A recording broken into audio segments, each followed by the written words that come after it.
A Here's story President Biden now. Thanks, Annalise. Let's cross live to the White House. Take your questions. As you know, the special counsel released his findings today about their look into my handling of classified documents. I was pleased to see he reached a firm conclusion that no charges should be brought against me in this case. This was an exhaustive investigation going back more than 40 years, even into the 1970s when I was still a new United States Senator. The special counsel acknowledged I cooperated completely. I did not throw up any roadblocks. I sought no delays. In fact, I was so determined to give the special counsel what he needed, I went forward with a 5-hour in-person interview over 2 days on October the 8th and 9th of last year, even though Israel had just been attacked by Hamas on the 7th and I was very occupied. It was in the middle of handling an international crisis. I was especially pleased to see special counsel make clear the stark distinction and difference between this case and Mr. Trump's case. The special counsel wrote, and I quote, "Several material distinctions between Mr. Trump's case and Mr. Biden's are clear," continuing to quote, "Most notably, after given multiple chances to return classified documents to avoid prosecution, Mr. Trump allegedly did the opposite. According to the indictment, he not only refused to return the documents for many months, he also obstructed justice by enlisting others to destroy evidence and then to lie about it. In contrast, he went on to say Mr. Biden turned in classified documents to the National Archives and the Department of Justice, consented to the search of multiple locations, including his home, sat for a voluntary interview, and in other ways cooperated with the investigation," end of quote. I've seen the headlines since the report was released about my willful retention of documents. These assertions are not only misleading, they're just plain wrong. On page 215, if you had a chance, I know it's a thick document. On page 215, the report of the special counsel found the exact opposite. Here's what he wrote. "There is, in fact, a shortage of evidence that I willfully retained classified materials related to Afghanistan." On page 12, the special counsel also wrote for another documents, "The decision to decline criminal charges was straightforward. The evidence suggests that Mr. Biden did not willfully retain these documents. The evidence said I did not willfully retain these documents. In addition, I know there's some attention paid to some language in the report about my recollection of events. There's even reference that I don't remember when my son died. How in the hell dare he raise that? Frankly, when I was asked the question, I thought to myself, it wasn't any of their damn business. Let me tell you something. Some of you have commented, I wear since the day he died, every single day, the rosary he got from Our Lady of... Every Memorial Day, we hold a service remembering him, attended by friends and family and the people who loved him. I don't need anyone to remind me when he passed away or passed away. Simple truth is I sat for a 5-hour interview over 2 days of events going back 40 years. At the same time I was managing an international crisis, their task was to make a decision about whether to move forward with charges in this case. That was their decision to make. That's the counsel's decision to make. That's his job. And they decided not to move forward. For any extraneous commentary, they don't know what they're talking about. It has no place in this report. The bottom line is the matter is now closed. I'm going to continue what I've always focused on, my job of being President of the United States of America. Now, thank you, and I'll take some questions. President Biden, something the special counsel said in his report is that one of the reasons you were not charged is because, in his description, you are a well-meaning elderly man with a poor memory. I'm well-meaning, and I'm an elderly man, and I know what the hell I'm doing. I've been president. I put this country back on its feet. I don't need his recommendation. It's totally How bad is your memory, and can you continue as president? My memory is so bad I let you speak. That's Do you my feel your memory has gotten worse, Mr. President? My memory is not good. My memory is fine. My memory, take a look at what I've done since I become president. None of you thought I could pass any of the things I got passed. How'd that happen? You know, I guess I just forgot what was going on. Mr. President. If voters have concerns about your age, how are you going to assuage them? And do you fear that this report is only going to fuel further concerns about your age? Only by some of you. Mr. President, Clear up criminal liability today, but do you take responsibility for at least being careless with classified material? I take responsibility for not having seen exactly what my staff was doing. It goes in and points out things that appeared in my garage, things that came out of my home, things that were moved not by me, but my staff.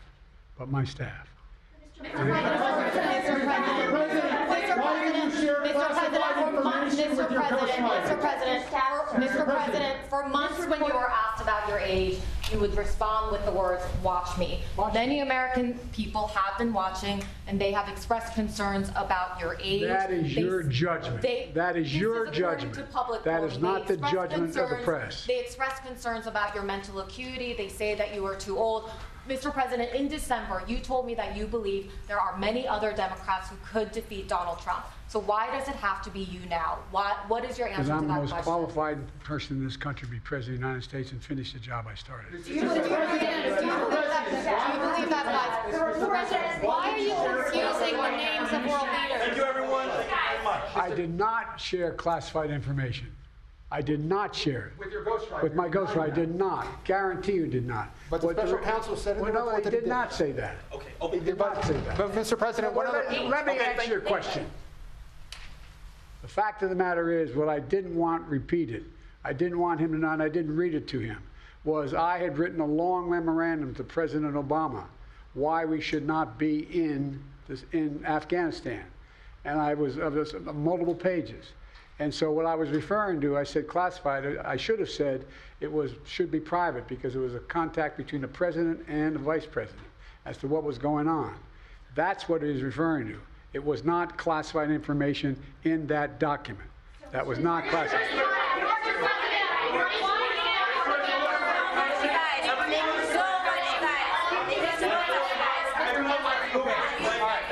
He called on me. When you look back at this incident, is there anything you would do differently now? And do you think that a special prosecutor should have been appointed in the first place in both of these cases? First of all, what I would have done is oversee the transfer of the material that was in my office, in my offices. I should have done that. If I go back, I didn't have the responsibility to that. That was my staff was supposed to do that, and they referenced that in the report. And my staff did not do it in a way that, for example, I didn't know how half the boxes got in my garage until I found out staff gathered them up, put them together, and took them to the garage in my home. And all the stuff that was in my home was in filing cabinets that were either locked or able to be locked. It was in my house. It wasn't out in, like in Mar-a-Lago, in a public place where, and none of it was high classified. Didn't have any of that red stuff on it. You know what I mean, around the corners? None of that. And so I wish I had paid more attention to how the documents were being moved and where. I thought they were being moved to the archives. I thought all of it was being moved. That's what I thought.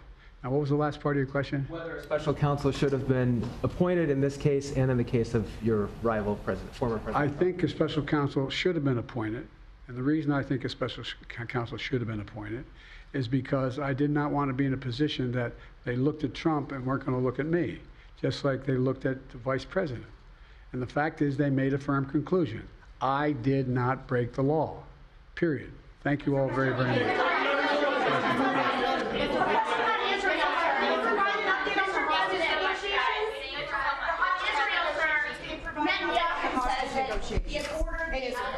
The hostage negotiation, look.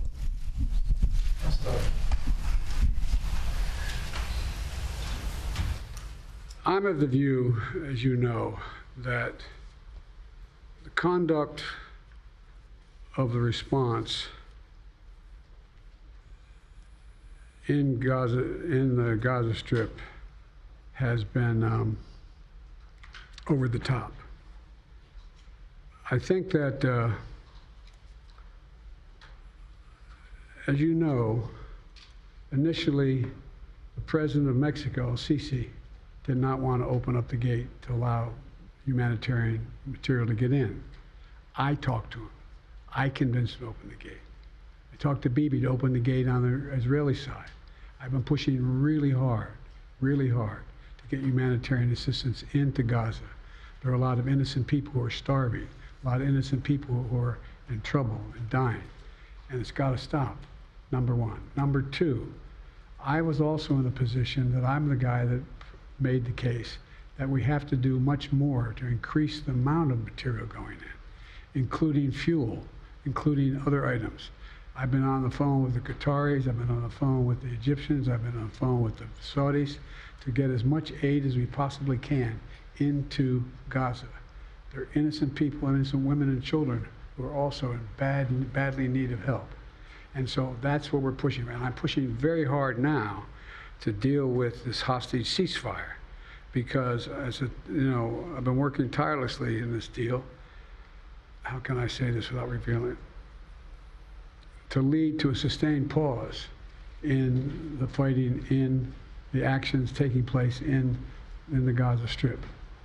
And because I think if we could get the delay for that, an initial delay, I think that we would be able to extend that so that we could increase the prospect that this fighting in Gaza changes. There's also negotiations. You may recall, in the very beginning, right before Hamas attacked, I was in contact with the Saudis and others to work out a deal where they would recognize Israel's right to exist, make them part of the Middle East, recognize them fully in return for certain things that the United States would commit to do. And the commitment that we were proposing to do related to two items. I'm not going to go in detail, but one of them was to deal with the protection against their arch enemy to the northwest, northeast, I should say. The second one, by providing ammunition and material for them to defend themselves. Coincidentally, that's the time frame when this broke out. I have no proof what I'm about to say, but it's not unreasonable to suspect that the Hamas understood what was about to take place and wanted to break it up before it happened. Mr.